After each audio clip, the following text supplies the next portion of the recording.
Bonjour à tous, aujourd'hui petite vidéo archive. En faisant mes placards et en rangeant mes affaires, je suis tombée sur quelque chose que je pensais pas retrouver. Mon premier appareil photo. Salut, moi c'est Mariam et il y a quelques années j'ai ouvert cette chaîne YouTube pour vous partager toutes mes péripéties.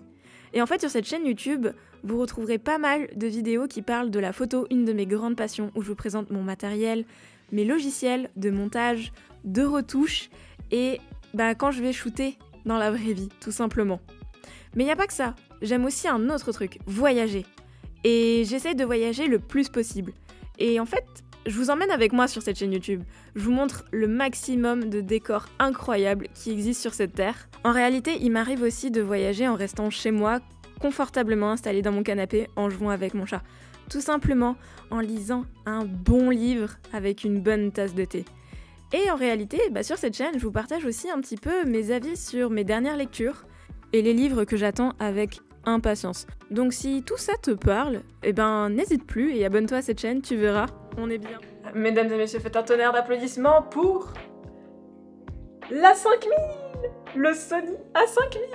Vraiment, juste regardez-moi là. Voilà, ça c'est le boîtier, ça c'est le 20 mm, hein. J'ai même pas mis un gros objectif dessus. Il est trop mignon. Il est incroyable. C'est mon premier appareil photo. Je l'ai eu en 2016, après ma première année de prépa.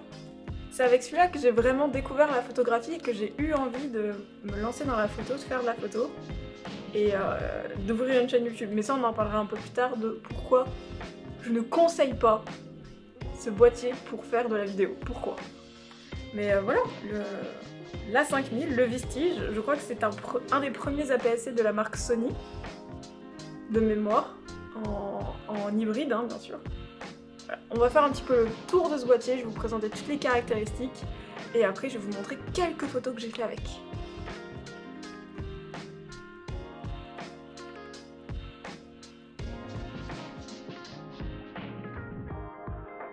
Alors, on va voir d'abord les caractéristiques externes de ce petit appareil photo et ensuite on ira à l'intérieur.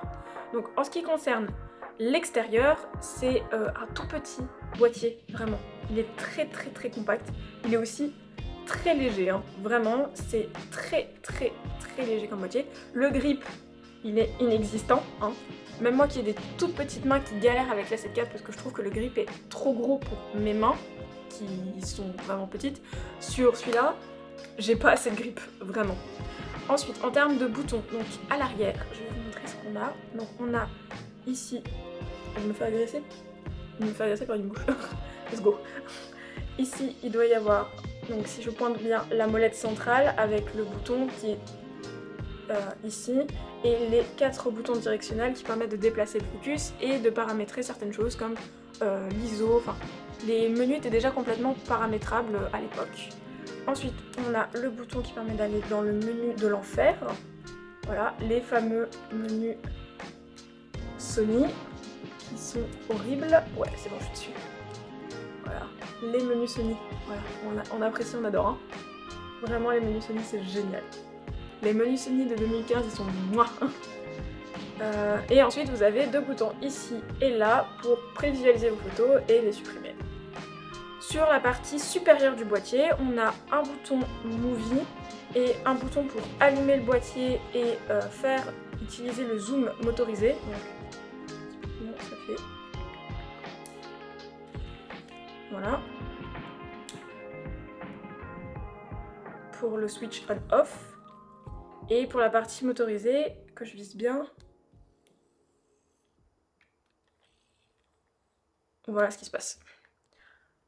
On a la prise flash, parce qu'on a un flash intégré, si j'arrive à le sortir. Voilà. On a un petit flash intégré pour faire des photos au flash. Et le plus gros problème, les prises micro. Parce que sur ce boîtier, il n'y a pas de prise jack, donc casque ou micro. Il n'y a rien du tout. Le son, c'est ça ou rien. Ensuite, sur l'autre côté, on a le port SD. Alors, il n'y a qu'un seul slot SD, mais pour un si petit boîtier, j'ai rien à dire en fait. On a un port micro HDMI. Alors, je sais pas à quoi il sert parce que clairement, c'est pas un boîtier qu'on va brancher un moniteur externe, vraiment. Et on a la prise de charge qui est en micro USB. En dessous, on a le pas de vis pour le mettre sur un trépied et le slot batterie. Donc ce sont les anciennes batteries hein, qui tiennent pas du tout.